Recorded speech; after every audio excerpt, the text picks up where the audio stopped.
الله الرحمن الرحيم. الحمد لله وكفى وسلام على عباده الذين اصطفى. أما بعد فأعوذ بالله من الشيطان الرجيم. بسم الله الرحمن الرحيم. والذين جاهدوا فينا لنهدينهم سبلنا وإن الله لمع المحسنين. وقال الله سبحانه وتعالى: وإن تعدوا نعمة الله لا تحصوها إن الإنسان لظلوم كفار. صدق الله العظيم. میرا محترم بزرگوں، دوستوں اور بھائیوں اور عزیزوں، اللہ جل شانہ من والو نے ہمارے اوپر بے شمار انعامات فرما رکھے ہیں۔ اتنے انعامات اور احسانات اللہ تعالیٰ کے ہمارے اوپر ہیں کہ قرآن یہ کہتا ہے کہ اگر ہم اللہ کی نعمتوں کو گننا چاہیں، شمار کرنا چاہیں، تو ہم اللہ کی نعمتوں کو گن نہیں سکتے، شمار نہیں کر سکتے۔ اتنے انعامات اللہ تعالیٰ کے ہمارے اوپر، قدم قدم پر، سانس سانس پر اللہ تعالیٰ کی نعمتیں ہمارے اوپر بارش کی طرح اتر رہی ہیں، اور ایسی ایسی نعمتیں ہیں کہ اللہ کی ایک نعمت بڑی نعمت ہوتی ہے، لیکن ہمارا دھیان ادھر نہیں جاتا کہ یہ بھی اللہ کی نعمتوں میں سے کوئی نعمت ہے، اس لیے کہ ہر نعمت کی قدر و قیمت، ہر چیز کی قدر و قیمت آدمی کو اس وقت اندازہ ہوتی ہے جب وہ چیز ہاتھ سے نکل جاتی ہے۔ جب تک کوئی چیز آدمی کے ہاتھ میں ہوتی ہے اس کی قدر و قیمت کا اندازہ نہیں ہوتا۔ جب وہ چیز ہاتھ سے نکل جاتی ہے تو پتہ چلتا ہے کہ یہ کتنی بڑی اللہ کی نعمت تھی۔ مثال کے طور پر اللہ نے ہمیں آنکھیں دے رکھی ہیں، کوئی آدمی آنکھوں سے معذور ہو جائے تو پتہ چلے کہ یہ آنکھ کتنی بڑی نعمت۔ ہر چیز کی یہ بات ہے کہ اب زندگی میں اندھیرا ہو گیا اس کے، اسی لیے حضور اقدس صلی اللہ علیہ وسلم نے فرمایا کہ 5 چیزوں کی قدر کرو، 5 نعمتوں کی قدر کرو 5 چیزوں سے پہلے پہلے، کہ وہ ہاتھ سے چلی آئیں گی پھر واپس نہیں آئیں گی۔ کہ زندگی کی قدر کرو موت سے پہلے پہلے، زندگی سرمایہ، کہ زندگی کی قدر و قیمت کہ ان سے پوچھو جو قبروں میں چلے گئے ہیں کہ وہ ایک بھی مرتبہ سبحان اللہ کہنے سے قاصر ہیں۔ زندگی کی قدر کرو موت سے پہلے پہلے، اور جوانی کی قدر کرو بڑھاپے سے پہلے پہلے، کہ یہ چلی جائے گی پھر کسی قیمت پر بھی واپس نہیں آئے گی۔ کہ جوانی کی قدر، اس لیے جوانی کی عبادت اللہ کا مقبول بھی ہے۔ کیوں؟ اس لیے کہ اس میں اعضاء قوی ہوتے ہیں، اعضاء میں طاقت ہوتی ہے، خواہشوں کا بھی زور ہوتا ہے۔ یہ آدمی اپنی خواہشوں کو قربان کر کر، یہ آدمی اپنی جوانی اللہ کی عبادت میں، اس کے دین میں، اس کے دین کو پھیلانے میں اپنی جوانی لگاتا ہے، تو پھر ایسی جوانی کی عبادت اللہ کا مقبول ہے کہ وہ 7 آدمی جو کل عرش کے سائے کے نیچے ہوں گے، ان میں ایک وہ جوان بھی ہوگا جو جوانی میں اللہ کی عبادت کرتا ہوگا۔ تو جوانی کی قدر کہ بڑھاپے سے پہلے پہلے، اور مالداری کی قدر کرو تنگ دستی سے پہلے پہلے۔ اللہ نے ہمیں مال دیا ہے کہ اس کو صدقہ، خیرات، کہ آخرت کو بنانے کے لیے کہ اس کو استعمال کریں، کہ کوئی آفت، کوئی مصیبت، کوئی حالات ایسے ہو جاتے ہیں کہ اچھے اچھے مالدار نیچے آ جاتے ہیں۔ اب جیسے یہ بیماری چلی، بہت سے لوگوں کے کاروبار متاثر ہوئے، دعا درود کے لیے آتے رہتے تھے فون، تو بہت سے لوگوں کے کاروبار متاثر ہوئے۔ تو کہ مالداری کی قدر کرو تنگ دستی سے پہلے پہلے، کہ جب مال ہاتھ میں تھا تو خیرات کر سکتا تھا، صدقہ کر سکتا تھا، لوگوں کی مددیں کر سکتا تھا، کہ اب اس سے ختم، کہ اب یہ حالات آئے ہیں کہ یہ چیز ختم ہو گئی۔ اور کہ صحت کی قدر کرو بیماری سے پہلے پہلے، کہ اللہ نے صحت دے رکھی ہے، کہ صحت کے زمانے میں آدمی کام کر سکتا ہے، کہ تہجد کو اٹھ سکتا ہے، کہ اللہ کے راستے میں نکل سکتا ہے، چلے 4 مہینوں میں نکل سکتا ہے، اور بہت دین کے کام ہیں، دین کے تو بہت شعبے ہیں کہ وہ کر سکتا ہے صحت کے وقت۔ کہ اب بیمار ہو گیا کہ اب کرنا بھی چاہے گا تو نہیں کر سکتا، گھٹنے خراب ہو گئے، فالج کا اثر ہو گیا، کوئی دوسری بیماری آ گئی کہ اب چاہتے ہوئے بھی نہیں کر پا رہا ہے۔ اور اللہ تعالیٰ کا انعام ہے، اللہ تعالیٰ انسان کے عملوں کی قدر کرتا ہے کہ جو آدمی صحت کے زمانے میں جو عمل پابندی سے کرتا ہو، مثال کے طور پر کوئی آدمی پابندی تہجد پڑھتا تھا، اب بیماری ایسی آئی ہے کہ تہجد سے محروم ہو گیا، کہ اللہ تعالیٰ اس کو اس کا ثواب اسی طرح دیتے رہیں گے جس طرح وہ صحت کے زمانے میں کرتا تھا اس عمل کو. کہ اللہ تعالیٰ کی قدر ہے، اللہ تعالیٰ کے اعمال کی قدر ہے، نیت کی قدر ہے. تو یہ کہ صحت کی قدر کرو بیماری سے پہلے پہلے، اور خالی اوقات کی قدر کرو مشغولی سے پہلے پہلے. خالی اوقات کی قدر کہ خالی اوقات ہم وقت کو ہم فارغ کرتے ہیں.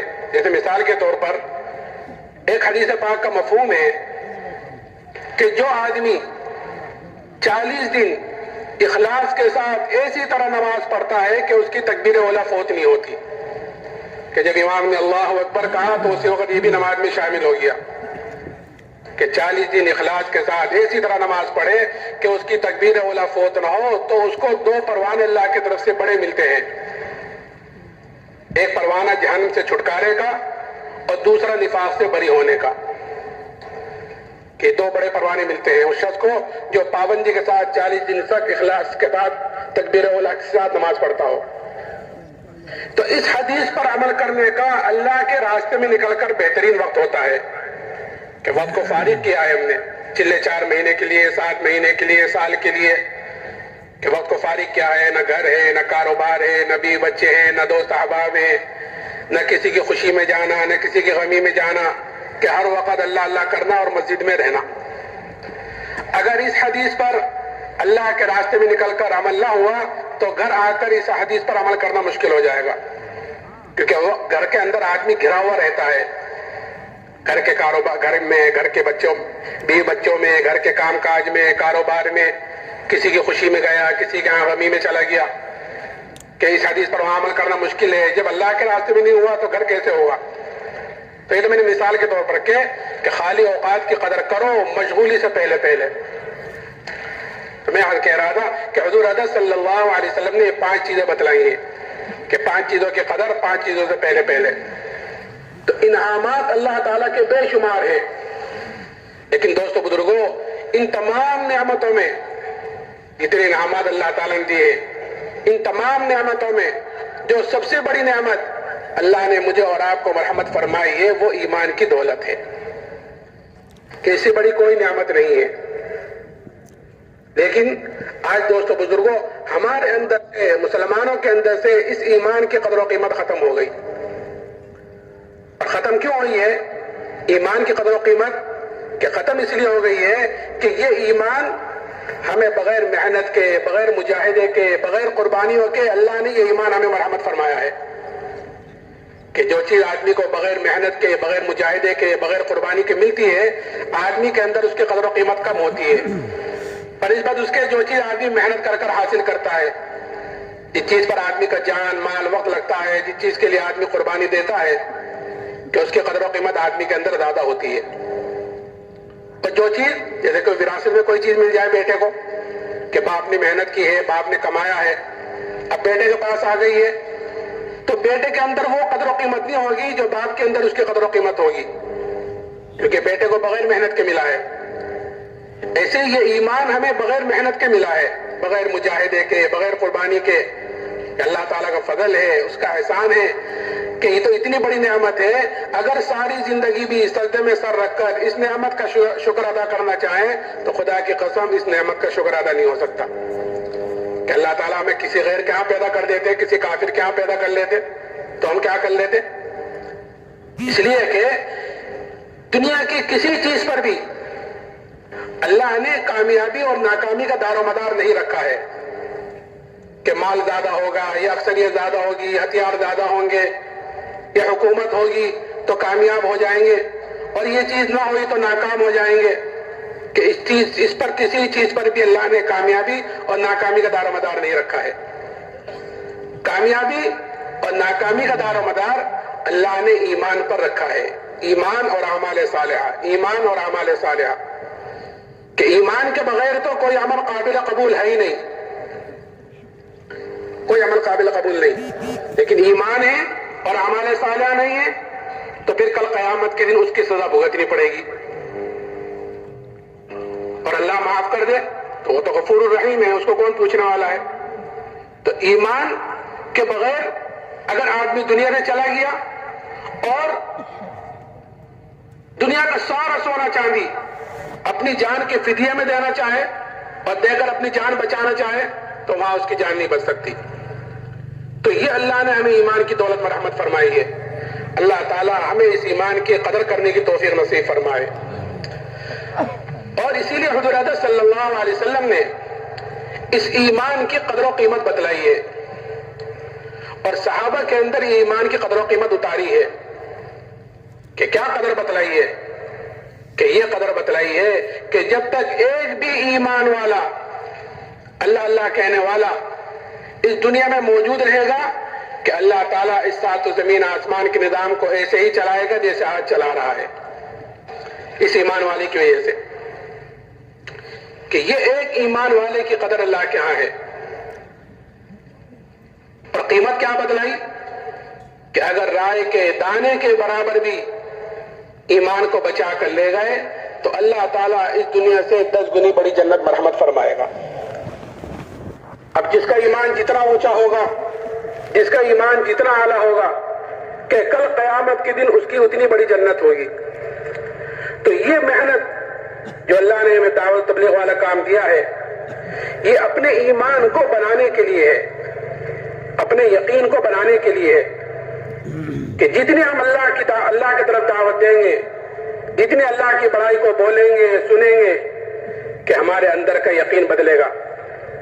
اور جب یہ اندر کا یقین بدلے گا تو پھر بدن سے نکلنے والے اعمال صحیح ہوں گے. آج بدن سے نکلنے والے اعمال خراب ہیں. کیوں؟ کیونکہ اندر کے یقین کی خرابی ہے. کیونکہ جس چیز کا یقین آدمی کے اندر ہوتا ہے کہ اس چیز کی طرف آدمی قدم اٹھاتا ہے. تو یہ ایمان کی قدر و قیمت صحابہ کے اندر ایسی اتری تھی کہ پھر صحابہ نے اس ایمان کے لیے کہ ہر قربانی اور ہر مصیبت اور ہر تکلیف کو برداشت کیا ہے. اور جو چیز بھی آئی ہے ایمان کے مقابلے میں کہ اس کو قربان کیا ہے. ایک صحابی حضرت خباب بن عرط رضی اللہ تعالیٰ عنہ، ان سے ایک مرتبہ حضرت عمر رضی اللہ تعالیٰ نے پوچھا کہ خباب ان تکالیف کی تفصیل بتلاؤ جو ایمان کی وجہ سے تم پر آئی ہیں. یہ ایک عورت کے غلام تھے. جب اس کو یہ پتا چلا کہ یہ حضور اقدس صلی اللہ علیہ وسلم سے ملتے ہیں، یعنی ایمان لے کر آ گئے، تو سریے کو گرم کر کر اس سے ان کے بدن کو داغ دیتی تھی کہ یہ تو ایمان سے پھر جائیں، نہیں تو یہ تکلیفیں برداشت کرتے رہے. پوچھا کہ ان تکالیف کی تفصیل تو بتلاؤ. تو آپ نے فرمایا کہ امیر المومنین آپ ذرا میری کمر دیکھیں.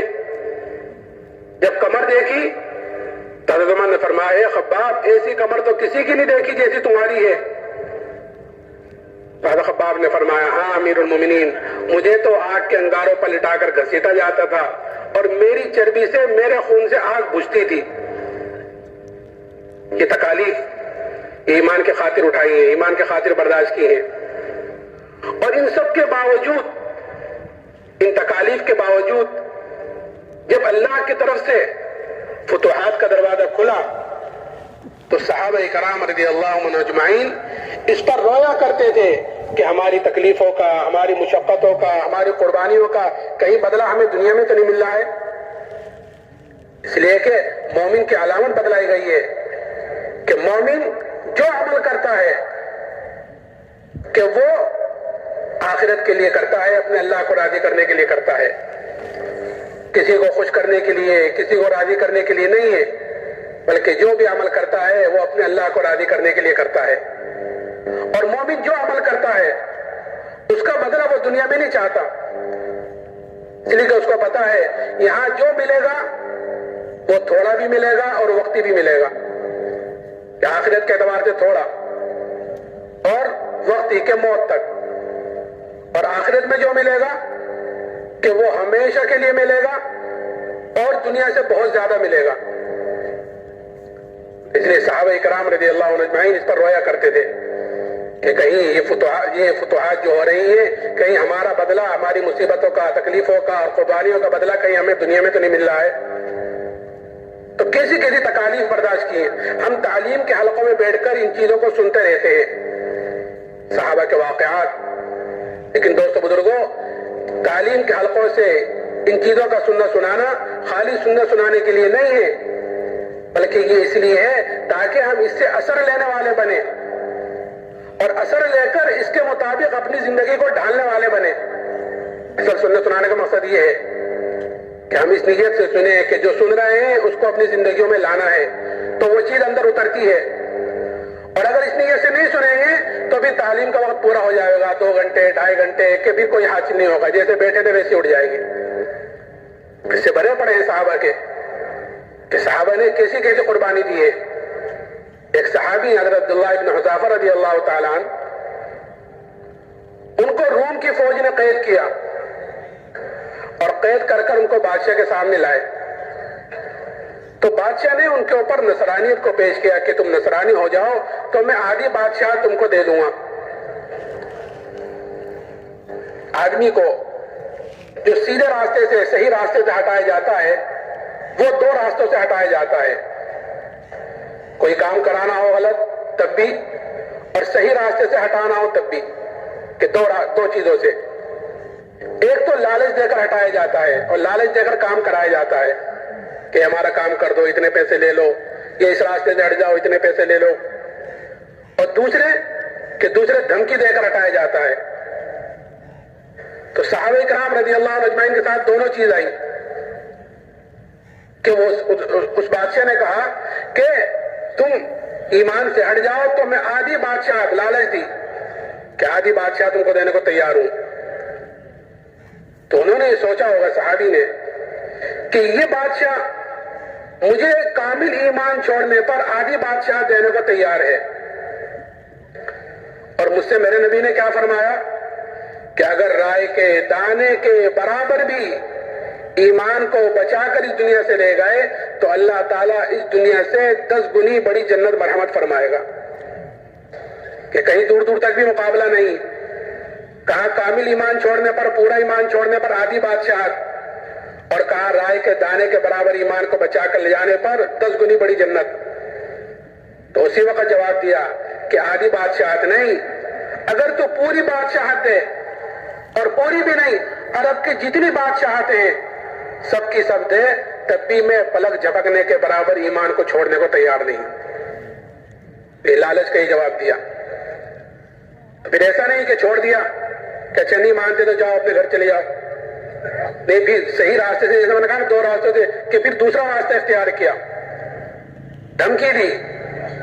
دھمکی تو کیا، اصل تو دوستو بزرگوں ایمان والوں کے اوپر حالات آتے ہیں اللہ کے طرف سے، اور یہ دیکھنے کے لیے آتے ہیں کہ یہ اپنے ایمان میں کتنے مضبوط ہیں. الف لام میم حسب الناس ان یترکوا ان یقولوا آمنا وهم لا یفتنون. قرآن پوچھتا ہے کہ تم یہ گمان کرتے ہو کہ تم یوں کہہ دو کہ ہم ایمان والے ہیں تو تم آزمائش نہیں جاؤ گے؟ نہیں، حالات آتے ہیں، آزمائش آتی ہے یہ دیکھنے کے لیے کہ یہ اپنے ایمان میں کتنا مضبوط ہے. تو جس کا یقین بنا ہوا ہوگا وہ ان حالات کا مقابلہ ان حالات سے نہیں کرے گا. ان آزمائش کا مقابلہ آزمائشوں کے ساتھ نہیں کرنا، بلکہ ایمان والا حالات کا مقابلہ اعمال سے کرتا ہے، اور حالات کا مقابلہ، آزمائش کا مقابلہ توبہ استغفار سے کرتا ہے، اللہ کی طرف رجوع کرنے سے کرتا ہے. وَلَنُذِيقَنَّهُم مِّنَ الْعَذَابِ الْأَدْنَىٰ دُونَ الْعَذَابِ الْأَكْبَرِ لَعَلَّهُمْ يَرْجِعُونَ. کہ ہم حالات چھوٹی چھوٹی مصیبتیں، چھوٹے چھوٹے حالات اس لیے لاتے ہیں تاکہ تم ہمارے طرف رجوع کرنے والے بنو بڑے عذاب سے پہلے، وہ آخرت کا ہے، اللہ حفاظت فرمائے، ہم ہمارے طرف رجوع کرنے والے بنو. تو ایمان والا اللہ کی طرف رجوع کرتا ہے. ایک مرتبہ حضرت عمر رضی اللہ تعالیٰ عنہ کے زمانے میں قحط سالی ہوئی، قحط پڑا، اور ایسا قحط پڑا کہ جانور تک ہلاک ہونے شروع ہو گئے. حضرت عمر رضی اللہ تعالیٰ عنہ نے شام سے اور مصر سے کہاں سے غلے منگائے، اور اتنا غلہ آیا کہ اس کا پہلا اونٹ مدینے میں اور آخری اونٹ شام میں، اتنا غلہ آیا. لیکن غلہ آیا آ کر ختم ہو گیا، قحط سالی ختم نہیں ہوئی. ایک صحابی نے بکری ذبح کی تو اس بکری کے اندر سے نہ خون نکلا نہ گوشت نکلا، خالی ہڈی ہڈی نکلی. یہ صحابی روتے ہوئے سو گئے. خواب میں زیارت کی جناب رسول اللہ صلی اللہ علیہ وسلم کی. آپ نے فرمایا کہ عمر کو میرا سلام کہنا اور یہ کہنا کہ تو بڑا عقل مند تھا, تجھے کیا ہوا. ایمان کی فراست عطا فرمائی تھی. یہ صحابی اٹھے, اٹھ کر حضرت عمر کی خدمت میں گئے اور جا کر اپنا پورا خواب کا تذکرہ کیا. حضرت عمر نے فوراً مشورے والوں کو جمع کیا.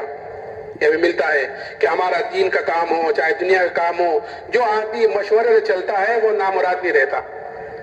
ہمیں اپنے ہر معاملے میں اپنے مشورے والوں سے رجوع کرنا چاہیے. کوئی چیز آئی ہے, کوئی حالات آئے ہیں, کوئی بات آئی ہے, کوئی بات پیش آئی ہے, دین کی ہو یا دنیا کی ہو.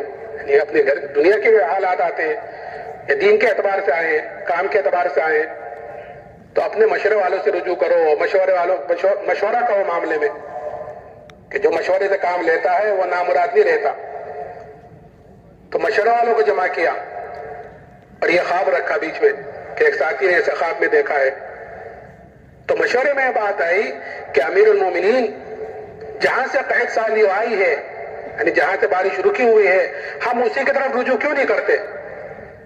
ہم غلہ منگا رہے ہیں شام سے اور مصر سے, ہم ادھر ادھر جا رہے ہیں کہ ہم تو قحط سالی تو اللہ کی طرف سے آئی ہے, بارش تو اللہ کی طرف سے رکی ہوئی ہے, تو ہم اسی کی طرف رجوع کیوں نہیں کرتے. حضرت نے فرمایا ہاں یہ چوک ہو رہی ہے. فوراً مدینے سے باہر گئے اور ابھی توبہ استغفاری کر رہے تھے کہ اسی وقت بارش شروع ہو گئی.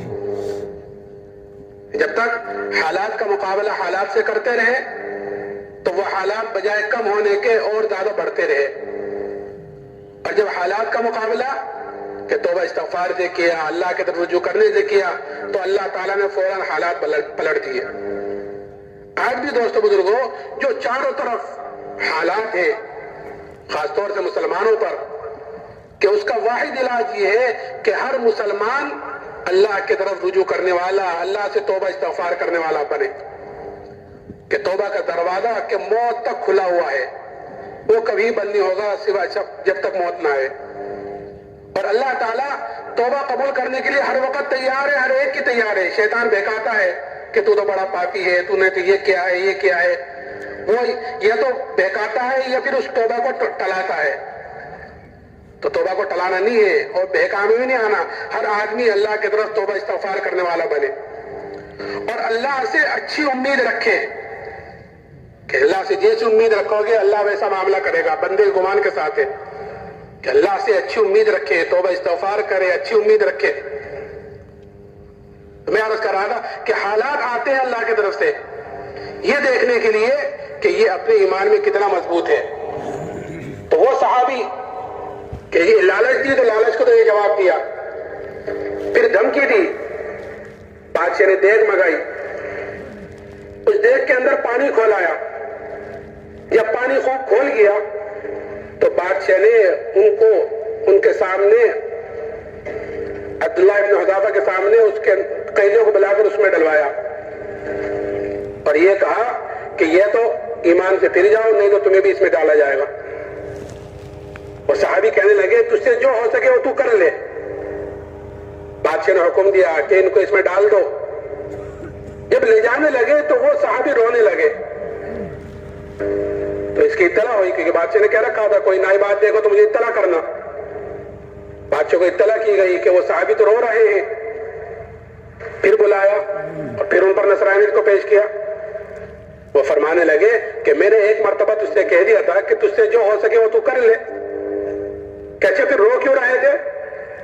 کہ واہ, کہ میں تو اس لیے رو رہا تھا کہ میرے بدن کے اندر ایک جان ہے, ایک ہی جان ہے, وہ جان اس دیگ میں ڈالی جائے گی, ختم ہو جائے گی. میں تو اس لیے رو رہا تھا کاش میرے بدن کے اندر 100 جانیں ہوتی اور میرے روئے روئے میں جان ہوتی اور وہ ساری کی ساری جانیں آج اس دیگ میں ڈالی جاتی اور وہ ساری کی ساری جانیں میں اللہ کے نام پر قربان کرتا. ایک جان کا کیا قربان کرنا. اور کل کو جب اللہ پوچھتا ہے عبداللہ دنیا سے کیا لایا, تو میں کہتا ہے اللہ جتنی تو نے مجھے جانیں دی تھی سب تیرے نام پر قربان کر کر آیا ہوں. تو یہ جذبہ بنتا ہے دوستو بزرگوں دعوت سے کہ جب آدمی اپنے دین کو لے کر حرکت میں رہتا ہے کہ پھر جان مال اللہ کے نام پر لگانے کا جذبہ اندر پیدا ہوتا ہے مستقل. اور پھر جب یقین اندر بن جاتا ہے تو پھر بدن سے نکلنے والے اعمال اس کے صحیح ہوتے ہیں، کیونکہ اعمال کی خرابی یقین کی خرابی کی وجہ سے ہے۔ اعمال بنیں گے جب یقین بنے گا۔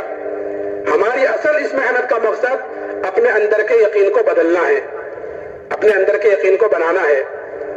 جب یقین بن جائے گا تو پھر بدن سے نکلنے والے اعمال صحیح ہوں گے، بدن سے نکلنے والے اعمال جاندار ہوں گے۔ یہ صحابہ نے کہ پہلے ایمان بنایا ہے، پہلے ایمان کو سیکھا ہے کہ تعلمنا الایمان ثم تعلمنا القرآن، کہ پہلے ہم نے ایمان کو سیکھا ہے پھر ہم نے قرآن سیکھا ہے۔ قرآن یعنی شریعت، دین، کہ جب ایمان بن گیا تو پھر دین پر چلنا آسان ہوا۔ پھر کوئی رکاوٹ آئی دین پر چلنے میں تو اس رکاوٹ کا برداشت کرنا بھی آسان ہوا، اس پر چلنا بھی آسان ہوا، کیونکہ رکاوٹیں تو آتی ہیں، قدم قدم پر رکاوٹیں کھڑی ہوتی ہیں جب آدمی دین پر چلتا ہے، لیکن اگر اندر بنا ہوا ہوگا تو پھر اس رکاوٹوں کو برداشت کرنا آسان ہو جائے گا۔ پہلے شراب حلال تھی جب تک اس کی حرمت نہیں آئی تھی۔ ایک صحابی کے گھر پر شراب کا دور چل رہا تھا، شراب پی جا رہی تھی۔ تو شراب کیسی چیز ہے، کیسا نشہ ہوتا ہے اس میں، یہ تو شراب پینے والوں سے پوچھو۔ ہر نشے والی چیز بڑی مشکل سے چھوٹتی ہے۔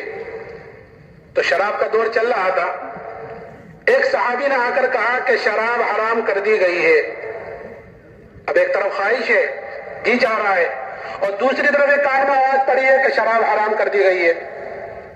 کہتے ہیں کہ جتنی مٹکوں میں شراب بھری ہوئی تھی سارے کے سارے مٹکے اٹھا کر پھوڑ دیے کہ یہ حکم آ گیا ہے کہ شراب حرام ہو گئی ہے، کہ اب ختم ہو گئی، کہ جس کے ہاتھ میں تھی اس کے منہ تک نہیں پہنچی، جس کے منہ تک پہنچ گئی تھی حلق سے نیچے نہیں اتری، کیونکہ بنا ہوا تھا ایمان۔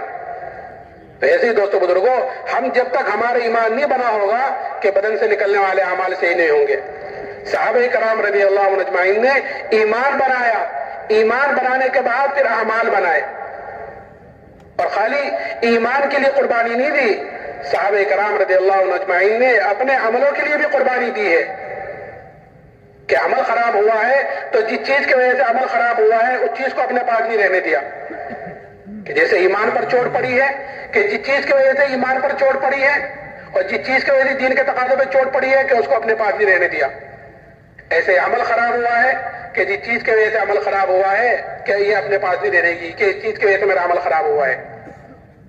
اللہ کے راستے میں نکلنے میں دیری ہو گئی، حضرت کعب بن مالک رضی اللہ تعالیٰ عنہ کو جب توبہ قبول ہوئی تو جس چیز کی وجہ سے پیچھے رہ گئے تھے وہ اللہ کے نام پر صدقہ کر دیا۔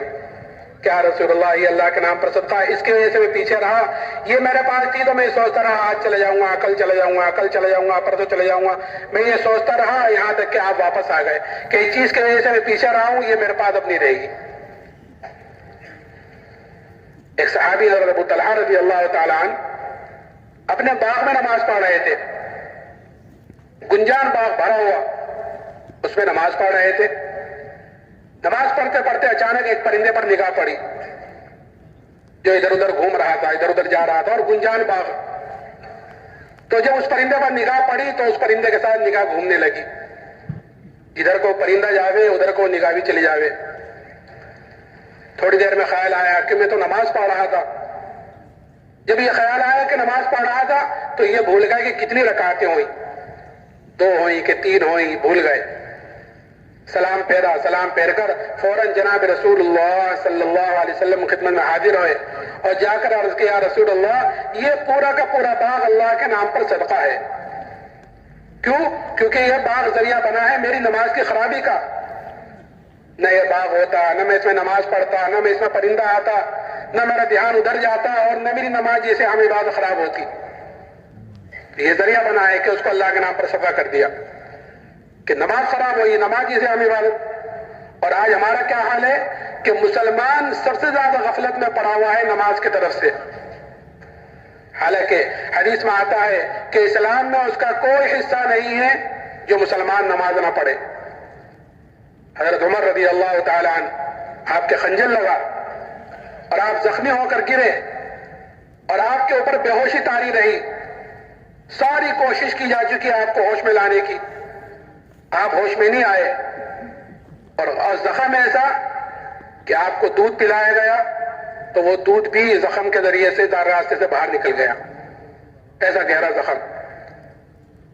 تو ساری کوشش ہو چکی آپ کو ہوش میں لانے کی اور آپ ہوش میں نہیں آئے. تو ایک ساتھی نے کہا کہ امیر المومنین کو نماز کے ذریعے سے ہوش میں لاؤ. آپ کے کان میں کہا امیر المومنین الصلاۃ الصلاۃ. اس وقت آپ نے آنکھ کھولی اور یہ جملہ فرمایا کہ اہمیت نماز کی اہمیت کہ اسلام میں تو کوئی حصہ نہیں ہے اس آدمی کا جو مسلمان نماز نہ پڑھے. لیکن آج مسلمان غفلت میں ہے نماز کی طرف سے. کیوں؟ کیونکہ نماز سے کامیابی کا یقین نہیں ہے. اور صحابہ کرام رضی اللہ عنہ اجمعین نے نماز سے کامیابی کا یقین اور پھر اس نماز سے اپنے کام بنوائے اللہ سے کہہ کر. صحابہ فرماتے ہیں ہمیں کبھی اتنی خوشی نہیں ہوئی جتنی نماز کے آنے پر ہوئی کہ اب کوئی بھی مسئلہ ہمارا اٹکے گا 2 رکعت نماز پڑھیں گے اللہ سے اپنے مسائل کو حل کرائیں گے. ہر انس بن مالک رضی اللہ تعالیٰ بیٹھے ہوئے تھے. خادم آیا آ کر کہا کہ باغ بالکل سوکھ رہا ہے, اگر بارش نہ ہوئی تو باغ بالکل ختم ہو جائے گا. فرمایا لاؤ مصلی لاؤ, وضو کے لیے لوٹا لاؤ. وضو کی 2 رکعت نماز پڑھی کہ دیکھ کر آؤ کہ ابھی تو بارش نہیں ہوئی. پھر نماز پڑھی کہ دیکھ کر آؤ کہ ابھی تو نہیں ہوئی. کہ نماز پڑھتے رہے, اس کو وہ بھیجتے رہے. ایک مرتبہ اس نے آ کر کہا کہ ہاں بارش تو ہوئی اور خوب زور کی ہوئی, لیکن عجیب بات یہ ہے کہ نہ دائیں ہوئی نہ بائیں ہوئی, صرف ہمارے باغ کے اوپر ہوئی. آپ نے فرمایا مانگی تو میں نے سب کے لیے تھی, باقی اللہ جس کو چاہے دے. تو نماز سے اپنے مسائل کا حل. لیکن یہ کون کرے گا؟ یہ وہی کرے گا جس کو نماز سے کامیابی کا یقین ہوگا. اس لیے دوستو بزرگوں, ہمیں دعوت کے ذریعے سے اپنے اندر کے یقین کو بدلنا ہے. دعوت کے ذریعے سے یقین کا بدلنا اور ذکر کے ذریعے سے غفلت کا ختم کرنا. آج غفلتیں بھی ہمارے اندر ہیں کہ ایسی غفلت ہے کہ ایک آدمی اللہ کے گھر میں اللہ کے سامنے نماز پڑھ رہا ہے, کھڑا ہوا ہے اللہ کے سامنے نماز پڑھ رہا ہے اور غافل ہے. کوئی کہیں گھوم رہا ہے, کوئی کھیت میں, کوئی کاروبار میں, کوئی کہیں. کہ ہماری نمازوں کا کیا حال ہے؟ ہمارے مولانا سلیمان جہانگیر صاحب رحمۃ اللہ علیہ, حضرت جی مولانا انعام علیہ السلام کی بڑی خدمت کی. وہ ایک قصہ سنایا کرتے تھے. کہتے تھے کہ ایک مرتبہ مسجد میں نماز ہو رہی تھی تو امام نے 3 رکعت پر سلام پھیر دیا اور کسی کو بھی پتہ نہیں چلا کہ امام نے 3 رکعت پڑھائی. ایک آدمی کھڑا ہوا اور کھڑے ہو کر کہا امام صاحب 3 رکعت ہوئی ہے, 1 رکعت رہ گئی ہے. خیر نماز پوری ہوئی, 4 رکعت پڑھائی. نماز کے بعد سب نے اس کو کہا کہ اللہ تجھے جزائے خیر دے, تیری وجہ سے ہماری نماز پوری ہو گئی, تیرے خشوع خضوع کی وجہ سے. تو وہ کہنے لگا بھائی خشوع خضوع کیا ہوتا ہے یہ تو مجھے پتا نہیں, باقی ہاں یہ ہے کہ میری 4 دکانیں ہیں اور میں ہر رکعت میں 1 دکان کا حساب کرتا ہوں. اب کہ میری 3 ہی دکان کا حساب ہوا تھا کہ امام نے سلام پھیر دیا, اس کی وجہ سے مجھے پتا چلا کہ 1 رکعت رہ گئی. تو یہ ہماری نمازوں کا حال ہے. یہ تو ہنسنے کی بات, غور کرو تو یہ رونے کی بات ہے کہ ہم کس کے سامنے کھڑے ہیں اور کس سے مانگ رہے ہیں اور ہماری حال یہ ہے. تو اس لیے اللہ کا ذکر کرنا ہے تاکہ ہمارے اندر کی غفلت ختم ہو, اور ذکر کرنا ہے اللہ کے دھیان کے ساتھ کہ ہمارے بڑے 3 تسبیح صبح کو, 3 تسبیح شام کو, 1 تسبیح تیسرے کلمے کی سبحان اللہ الحمدللہ لا الہ الا اللہ اللہ اکبر ولا حول ولا قوت الا باللہ العلی العظیم, اور 1 تسبیح درود شریف کی, 1 استغفار کی. یہ 3 تسبیح صبح کو, 3 تسبیح شام کو دھیان سے جی لگا کر پڑھنے کے لیے کہتے ہیں. تو کریں گے انشاءاللہ. اب تھوڑا سا وقت باقی ہے, آج جمعہ کا مبارک دن بھی ہے, عصر کے بعد کا وقت تو ویسے ہی قیمتی ہے. حدیث پاک کا مفہوم ہے کہ فجر کی نماز کے بعد اللہ تعالیٰ فرماتا ہے کہ فجر کی نماز کے بعد اور عصر کی نماز کے بعد تھوڑی دیر مجھے یاد کر لیا کر, میں درمیانے حصے میں تیری کفالت کروں گا. تو قیمتی وقت ہے, قیمتی وقت چل رہا ہے, فجر کے بعد کا وقت اور عصر کے بعد کا وقت, پھر جمعہ کا دن. تو یہ قبولیت کا ہے, اور ماشاءاللہ بیانات تو مستقل چلتے رہتے ہیں, ہوتے رہتے ہیں, سنتے رہتے ہیں. تو دعوت اور دعا یہ 2 چیزیں دے کر انبیاء علیہ الصلوۃ والسلام کو بھیجا جاتا تھا, دعوت اور دعا. تو جہاں دعوت ہے وہاں دعا بھی ہے. اس لیے ہر آدمی ماشاءاللہ قرآنوں کا مجمع ہے, اللہ کی طرف متوجہ ہو, اپنے لیے بھی اور پوری امت کے لیے